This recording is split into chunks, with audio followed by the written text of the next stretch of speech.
Okay,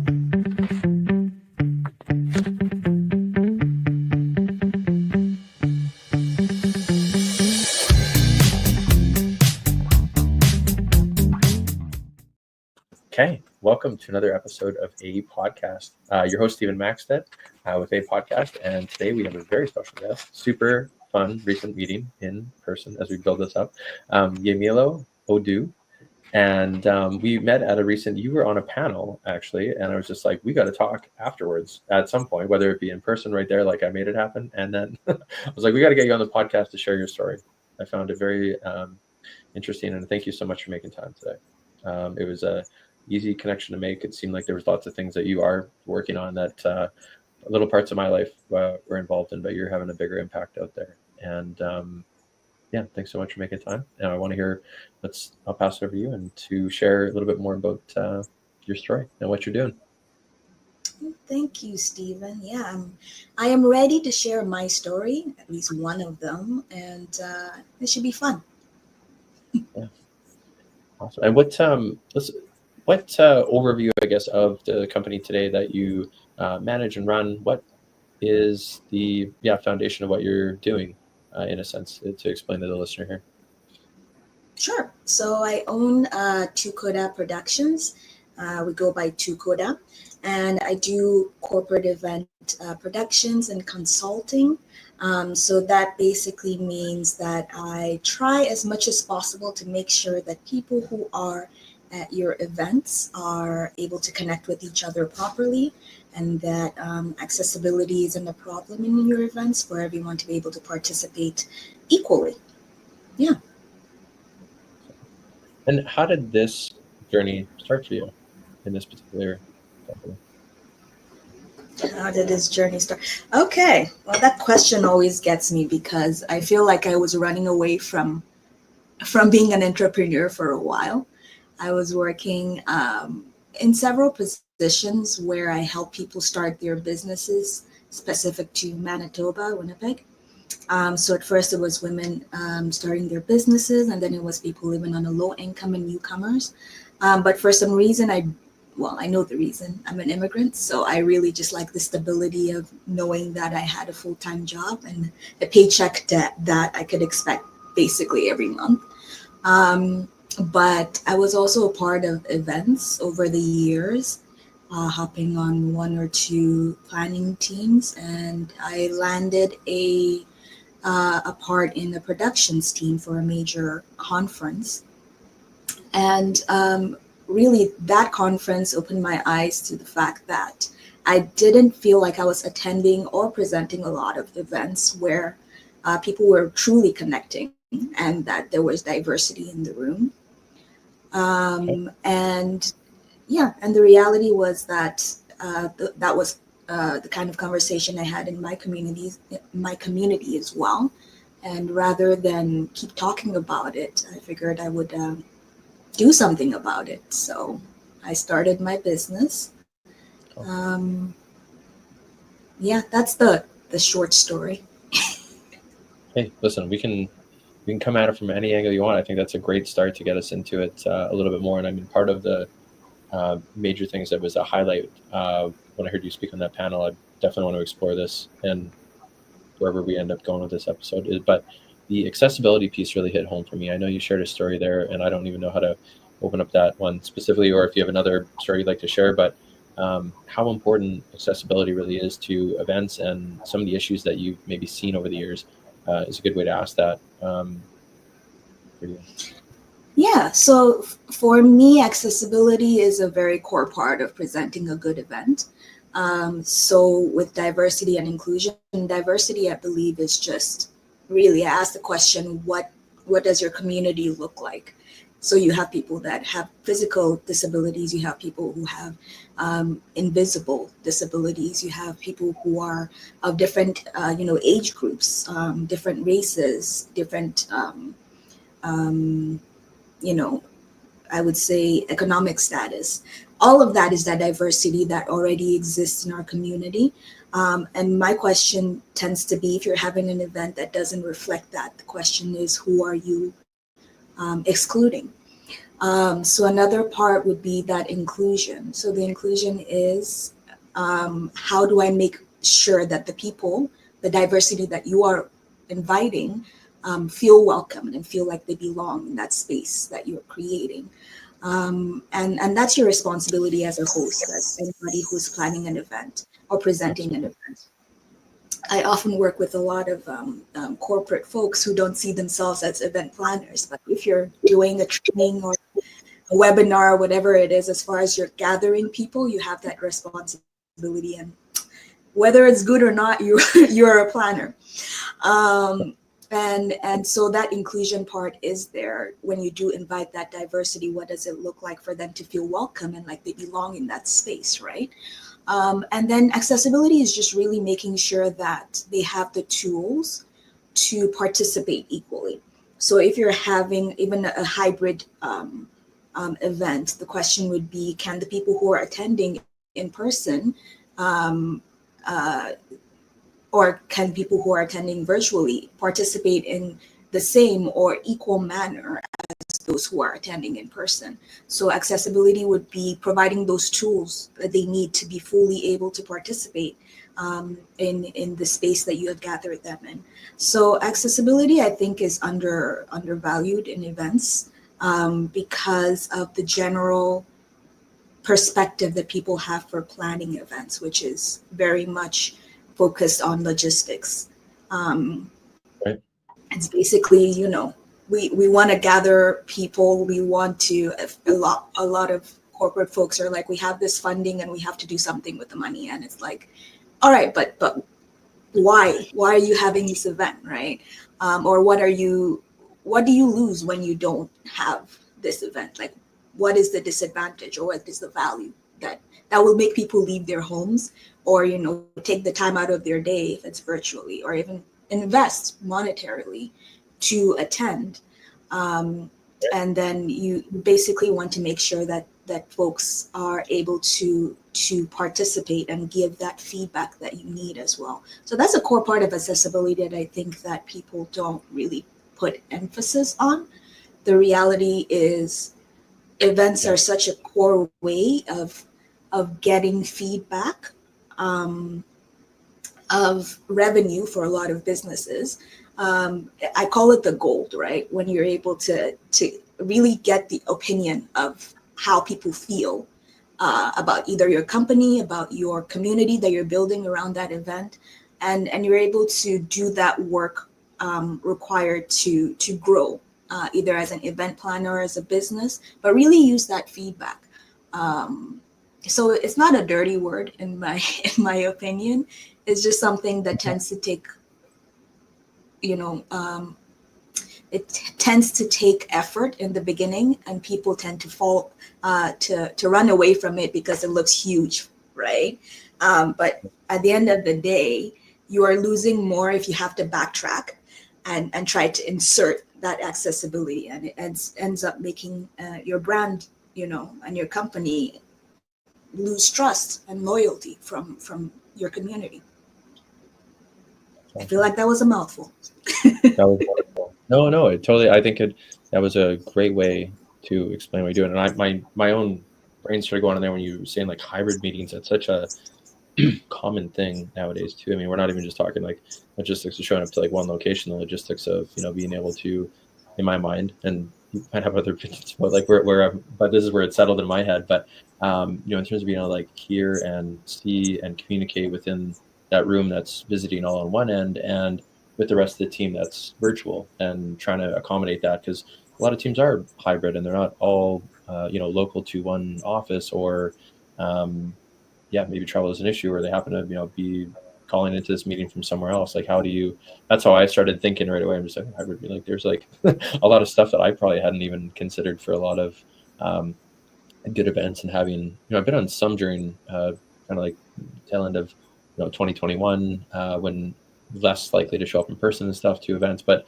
it was like there was a lot of really cool softwares and apps that like were 100% virtual. You could go to like breakout rooms, and I remember the really good ones, but I also like remember some of the ones that sucked from that end of thing, being completely virtual, where you're like stuck in one room and like one person's not on mute and everyone's trying to figure out how to do that. And like, just, I guess I'll say, some little stuff that we totally take for granted. I think, even to this day, being on virtual meetings, there's often issues or hybrid, but figuring out those ways of success and working in it often as you do, probably comes with some major advantages to knowing how to get those little kinks out of the works, as far as that goes. But anyway, so it was the first place my head went to. And what about in-person events now, and kind of getting back to that, is it still as popular? Is it, or bigger? Like, what is more the focus today with clients on your end, and what are you seeing? So in-person events, I think, are still the ideal, because my focus is connection, right? There's nothing like when there is a room full of people that really are on the same page. And there's only so far you can go with virtual and hybrid. When done well, you can get something similar, but it's definitely not the same. So I would say the market is very much saturated with software and tech that will make virtual and hybrid easier. But the thing is, it gets complicated if you're using the wrong tool for what you need, and especially if you don't have the time to actually figure out all the nooks and crannies of getting those things working properly. So I would say, yeah, in person is still my favorite to do. Part of the accessibility, I'm just going to mention a quick story of the I do like stories of the accessibility, but in person, right? So I was doing an event. And when I say event, this was more of a meeting, but it was a community session, and had called beforehand for the venue and checked that there was a ramp, because we did have an attendee who specifically reached out and said they needed that. So even when booking the venue, I was making sure that we had that feature. It was on their website that was they had an accessible space. So I was going back and forth with this person, confirming that, yes, absolutely, you can access the space. I've checked on this. And then the day of the event, the venue was having construction or renovations that no one knew about or wasn't communicated early enough. And what ended up happening was the attendee came and could not access the building and had to basically go back home and try to see if they could attend virtually, which is one of those moments where my heart broke. And it was just worse off because the person, of course, when you're in that position, you have a contingency plan, you're doing risk management, you're trying to figure out how to fix the problem. But when you know that there's nothing you can do at that moment, I can't start building a ramp right now. Right.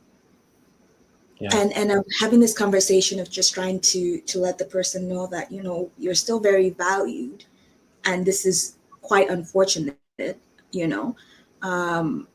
and part of it too, you still feel that responsibility, right? Of not being able to have that person participate properly. And the person mentioned that like it's okay, that this isn't the first that has happened. They're used to that happening all the time. And I don't know if they meant that I should feel better about that, but it made me feel worse, because it was one of those situations where I was like, this is your norm and this isn't right. So it's one of those moments where it just lit a fire, where it adds the passion to what I do. Of there's no telling, how much information or how that person would have been able to contribute to that meeting. And now that's just someone who's turned away. The same way that, if you're not accommodating for even invisible disabilities, what are you turning away, right? And not to say that I'm looking at people as resources for the purpose of that particular event, it was very much community oriented, and we really needed to hear from the community. This person is part of the community. So it's one of those things where it's like, if you're not thinking about these questions, then again, the question is, who are you unintentionally, a lot of the times, who are you excluding, right? So that is one of the examples of the physical barrier. But yeah, it's different platforms that you can have events through, and it depends on a lot of factors as to which tools to use to really bring in that crowd or bring in that participation that a lot of events depend on. Interesting. And thanks for sharing that story. That's terrible to hear.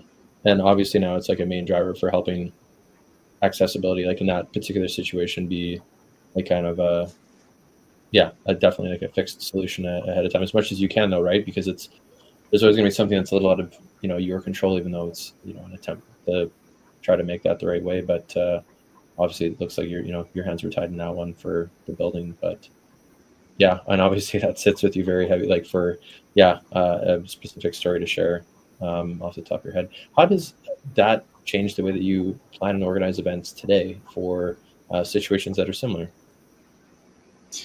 I think that I'm always learning. It was one of those moments where I was humbled to just realize that sometimes the way that you think you're prepared, you can still be hit with a curveball. So like I said, I had called, I had checked the website, I had confirmed that this was good to go. And it still was a curveball that I didn't see coming. So it was one of those moments again where I had to sit with my humanity and understand that I can't really fix everything. And I think that's something that a lot of entrepreneurs like myself have to face, because at least if you're starting a business that you're passionate about or has a strong why to it, a purpose to it, a lot of your morality is tied to that. So sometimes you just have to take a step back and look at the situation. Like, I couldn't do anything about this particular situation, but it affects the way in which I deal with other clients that are upcoming as well. So I have a consulting session before I work with any client, kind of just clarifying where my stance is, the kind of work that I need to do, the kind of organizations and the kind of initiatives I would work with, and understanding and being on the same page with values, especially because what I do is with regard to the accessibility and inclusion focus takes time. It's not the kind of thing that you get done in one event. So it's kind of a commitment to more than that event. It's saying, within even my organization's values and mission, this is something that is important. Otherwise, it becomes very difficult. I wouldn't say very difficult, but it's like misaligned. It's difficult to work with each other if we're not working towards the same goal.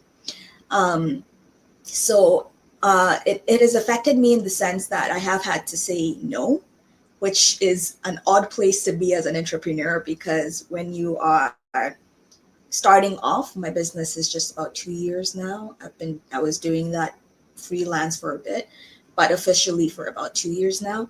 And you think, this is the only client I'm ever gonna have, or I have to say yes, right? So one of the things that it's taught me is that I can say no, and the right people will find you. And you can find the right people if you stick to those values, because there are people out there that do believe in the same things that you do and are just waiting to work with you.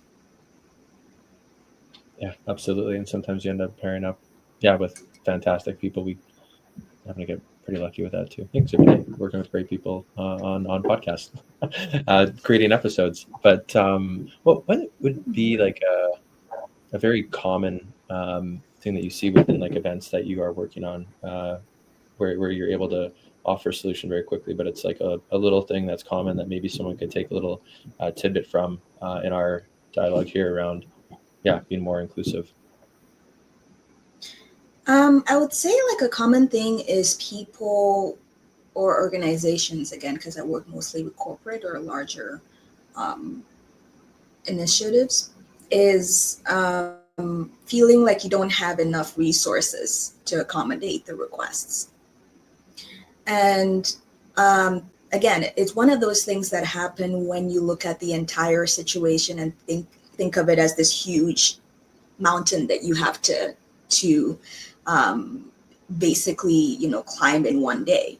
But I like to think about it as, say, for example, if you were told to drink, or if you were, sitting and you had like all the water that you had to drink throughout the day, your years or your life right in front of you. And then they're like, yeah, you have to drink all of this. It's going to be overwhelming, right? Like, it's like, how? Exactly, right?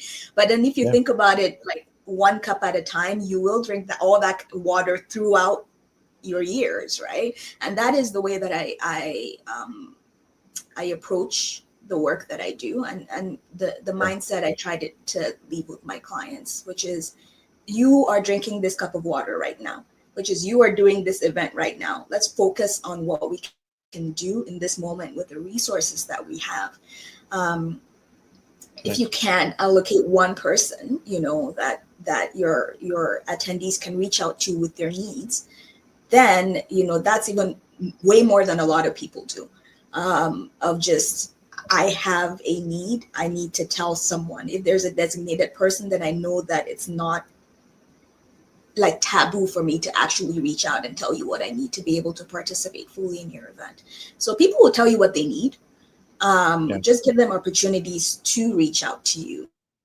And if you feel like you don't have the resources or people on your team, get a volunteer, train them, with what you would like, or the kinds of needs that your clients or your attendees may have.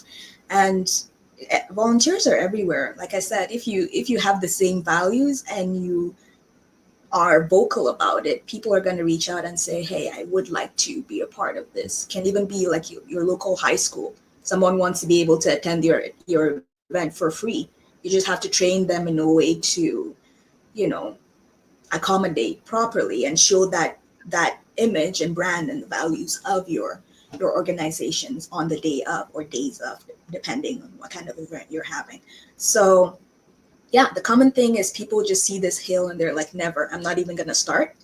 And I say, just drink the water, drink one glass at a time.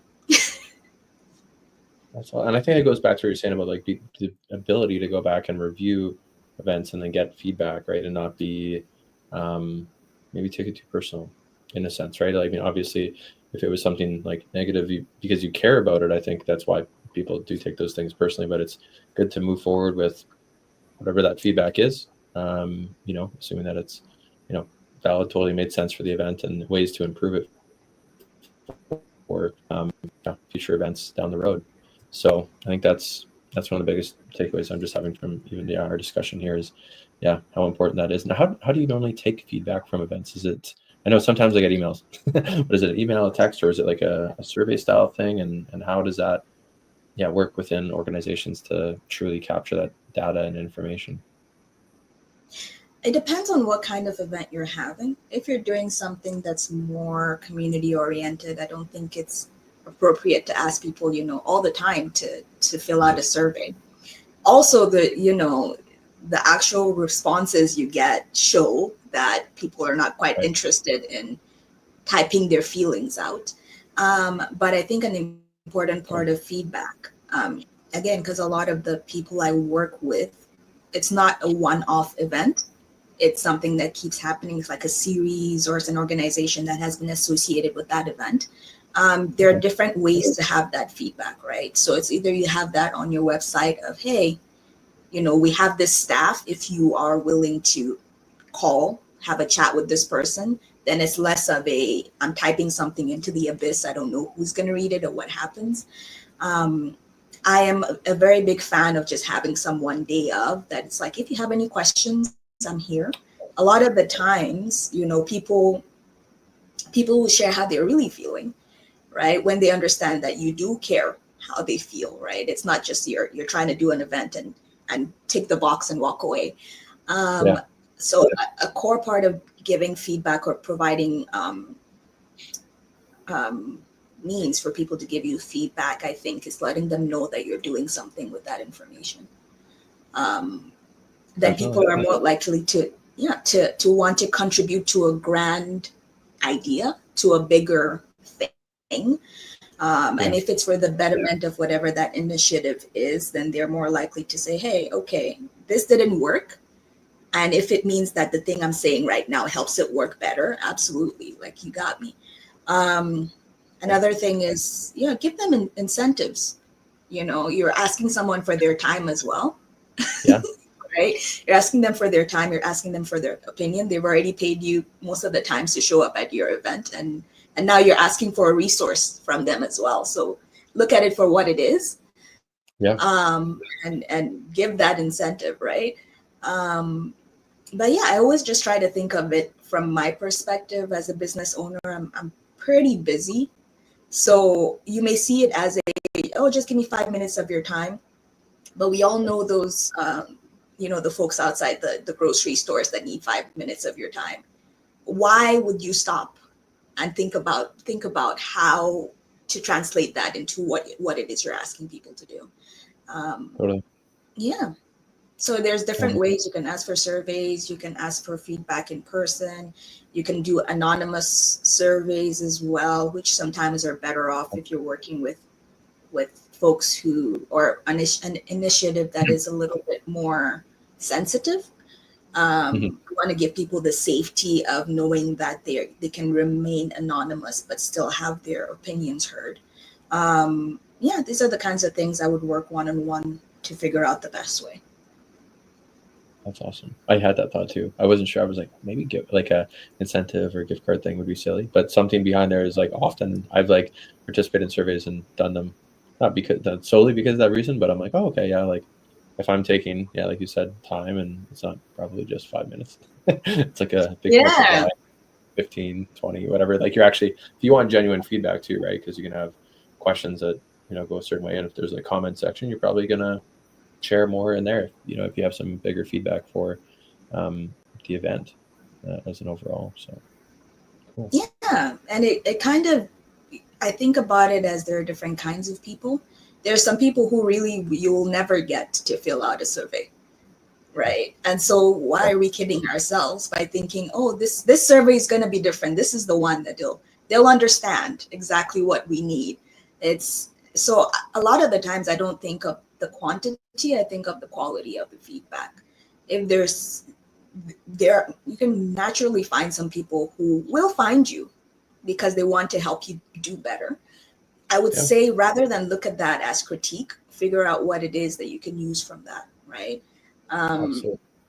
yeah, so if you're pretty much open and a curious person, a lot of the times the things that you see as critique are people who are giving you gold. Yeah, Um, they care. They yeah, want it to actually be better, and they're a little frustrated by something, but it may have come off perhaps negative. I think it's kind of where you're going, right? If someone's like, oh, like this was, I would have done it differently or whatever, whatever the scenario is. But I think a lot of the time, like those are like where you're going with that too. Like people that are caring and they do want it to be improved, and some people can take that as a too close to the feels when really they're doing it out of a place of feeling, but it may come out in different ways that sometimes get a negative feeling on the other end of that survey or feedback. Maybe it's even in person, depending on who the person is. So yeah, very interesting. We're talking about like these events and stuff like that, just for like different varieties. I'm sure that there's many different like sizes and like you said, like virtual, online. What is a common like size of an event that you would be helping folks manage? And if there's a range, that's really cool too. there is a range. So I offer very different services. Um, for example, if I'm doing productions, a lot of the times it tends to be virtual, hybrid. I can do up to 100 or more. If it's conferences, it can reach hundreds. But when it gets into the thousands, we're looking for teams, right? And whatever event you're doing, you're usually working with a team. So I try to work with people who are local, because I know my limits. I know that my focus is providing the best experience for the attendees and for the stakeholders who I'm working with. So for example, if I'm doing stage management, say working with the productions team, or say for example, if I'm working with talent management, which would be a lot of events who have several performers, that is something that I can handle on my own, but that is more of a part of the event rather than the whole thing. So to answer your questions, it depends. It depends on what it is I'm working with. It depends on what it is I'm working on. But again, my focus is on the connection for folks. I have worked with speakers on their material to be able to convert it to a hybrid, format, or introduce you to software and things that will help you translate what you're working on to be presented to different audience. So yeah, it can be 2 people, it can be 100 people, it can be thousands. It depends on what I'm working on. Very awesome. What's been one of the biggest feedbacks from a company to you in terms of their positive experience from working with you and the impact that you had on their company or brand by being involved in one of their events? Okay. Well, okay. I would say this is more than one company or one person.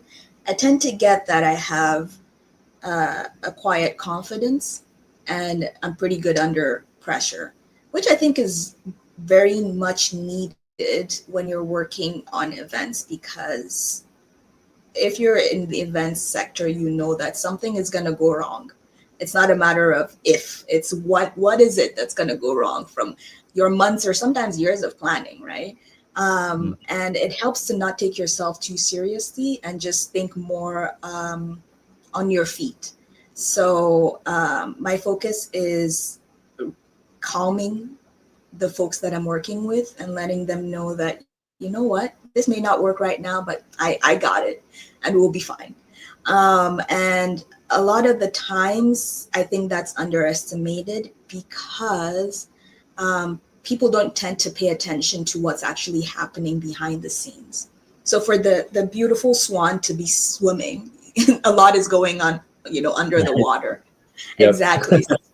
Yeah. So I'm kind of like the one paddling and making sure we're staying afloat. But my thing is, how do I make you feel as comfortable as you can to handle the chaos that may happen? And sometimes while it's happening, do you trust me enough? And have I made it clear enough that you can trust me to kind of get us through what this is? And so the compliment, I would say, or comment, I like to think of it as a compliment, is, it's not that something doesn't go wrong, is the way in which we work through it, and appreciating that people could be present while I dealt with whatever it is that needed to be dealt with. And that shows up in the different kinds of services that I offer. Even from the production to the stage management to even online tech management or session management. It's, I had a trainer or facilitator who their internet screen went off in the middle of a live session. And I basically just went off of, the script and was like, all right, I know this, let's keep it going. At the side, trying to get the person back online using a different, device. And the person got on there, flustered. Oh my gosh, I'm like, we're okay. And the attendees were like, we're fine. So it's one of those things that I think comes naturally, thankfully, because it's something that I get to use at work.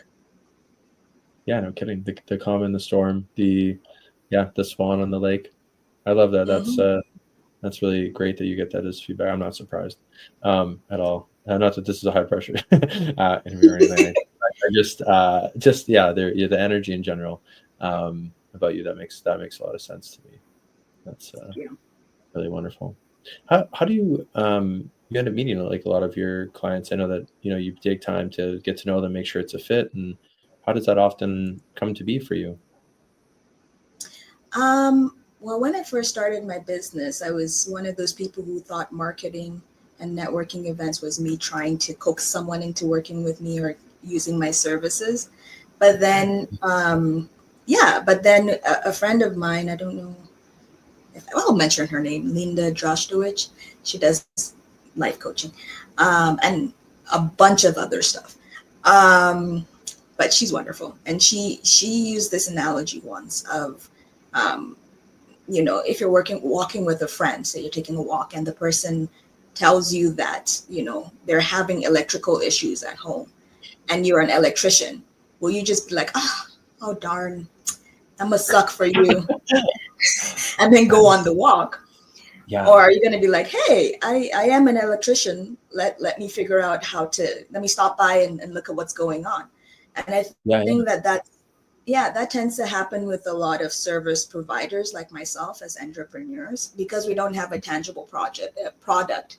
We tend to think, oh, what is the value of what I do produce, right? Or what I offer. Yeah. And I think if I can see it, that you're having issues or you're an organization that I feel my services would be helpful for. Am I just going to be like, hey, the electrician, that must suck for you, and then I walk away? Or it's like, hey, this is what I do. Let's talk. Totally. Right? So that definitely pushed me to be more vocal about what I do. And I attend a lot of networking events, which is hilarious because I don't consider myself an extrovert. But I love meeting people, so that helps. And a lot of the times I'm just chatting with folks and naturally a conversation comes up about what I do. And I would say 90% of the clients I get are from conversations that don't really start with my elevator pitch. Right. Sorry. Yeah. Good. Yeah. So. No, I think that makes a lot of sense, and I love that comparison to an electrician. If you're walking with them, you're totally right. I think sometimes we, as folks working in like the service side, get a little like, oh, like I don't like I'm not here to like pitch, but it's important to share what you do and that you can help them, because the worst case scenario would be like someone's looking for this thing and they just don't know, number one, where to go at all, but two, hopefully they're coming to you to at least like discuss it and have some level of expertise, because if it's maybe not yourself that can help them, you probably know someone in your industry that could, if their needs are a little bit different than what you can offer them at that time. Or so I think you bring home a really good point about that, because maybe if you were a plumber and not an electrician, you might know one. If it was exactly that kind of example as well. So good to bring up your issue. And I know more so is maybe a weird example to share on this one, but even going through some like job changes, I remember the first time it happened for me through a merger, I was really nervous to let people know that I was like out of work. But at the same time, it was like so advantageous to share that with as many people as you could. And no different than I think when you're like running a business, is like share your story about what you're doing and how you can maybe help them, because it might not be a today thing, but it might be a 3 months out thing, and they might know, hey, we can help you down here. We're going to need that help. Because like you said, those events might be a year away kind of thing. So the sooner they find out, the better. So, yeah. Yeah, awesome. I would say, reaching out on my own. I found like the traditional sending cold, like doing cold calls and all of that never really worked for me. I've concluded that I'm better in person. When people meet me in person, they're like, oh, okay, that's what you mean. But a big thing for me too is community and collaborating. So again, I would mention finding those people that share the same values. A lot of the times, if the opportunities don't exist, you have the option to create them. And you don't have to do it alone. There's community, right? There are people who are interested in, hey, I've never seen this happen before. Let's work together and make this happen, right? You don't always have to be waiting for some big shot to be like, all right, I'll hire you for this amount. It's like, at least for being a Black woman in business in Manitoba, I noticed that a lot of the times, if I don't have the opportunity, I just have to create it for myself. A lot of the times it's necessary to show what it is that I can do, and then people trust that I can do what they need me to. So it's kind of, you learn how to play the game a little bit. I love that. It definitely, I mean, I used to like try to like different games, and sometimes I compare business to that as well in terms of like being into like board games and stuff. Business is a lot like that, but the rules aren't really that clear all the time in terms of like how everything works. And that's interesting how you kind of mentioned it and versed it like that. What would be if someone was looking to use your services, what's the best way to reach out if it's not meeting you in person at an event? And let's say that they listen to the episode, they get this far in, and social media, website, LinkedIn, what's best? I think LinkedIn, because I work with businesses, I'm pretty active on LinkedIn. So you can look for my personal LinkedIn, which is just my name, Yemilo Audu. And I have a LinkedIn for Tukoda Productions. We have Instagram because sometimes we're part of pretty visually appealing events, which I'm just like, we got to show that somewhere. So you can send an email, Yemilo at tukodaproductions.ca or info@tukodaproductions.ca. Visit my website, put a lot of work into that. I want as many people who can see it to see it. Send a pigeon, I will find you. I love it. If you want to find me, I'll find you. Absolutely. No, I think that's wonderful. And we will have all those things you just listed below, but I just wanted to ask you and hear that for us here on the episode about what's the best way to get in touch. And is there anything else you want to mention about business or anything up and coming from your end of things that maybe we didn't cover on the episode yet today? Well, 2025 is going to be a very fun year for us. I am doing an accessible and inclusive events workshop in January. I did one in November, which is pretty fun. So in January as well. And then I'm looking to introduce event tech for beginners or intro to event tech. So, if you're looking to DIY some of these things, I don't judge. I just think that, find ways to make it work better for you. And then creating impactful events, which is really just looking at how you can use your events to the best of your ability, or use them as a resource rather than just another thing you need to do. The events industry is huge globally. So the question is, how am I really tapping into that? And how am I really building connection and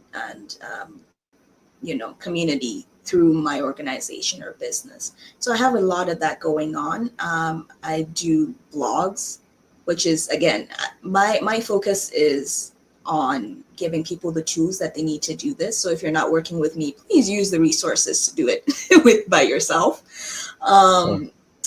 And, a huge part for me is the advocacy of just making sure people know about that. For now, that's all that's in my mind. Sure, there's other stuff. Until 2.0 on here. There's, I think that's a great recap. I'd love to hear what's going on already in 2025 for you. And kind of like you said there too, that's really its home for community to be able to offer services. If you're, maybe don't need this, or maybe it's not in the budget, but you still want to learn about how to, make improvements along the journey for how they're currently organizing. I think that's an awesome thing that you're offering. So, and this has been fantastic. Yemilo, thank you so much for making time today to be on. I'm looking forward to chatting again already, off air and in person more so. So, thanks again for making time, and we will chat again soon. Thank you, Stephen.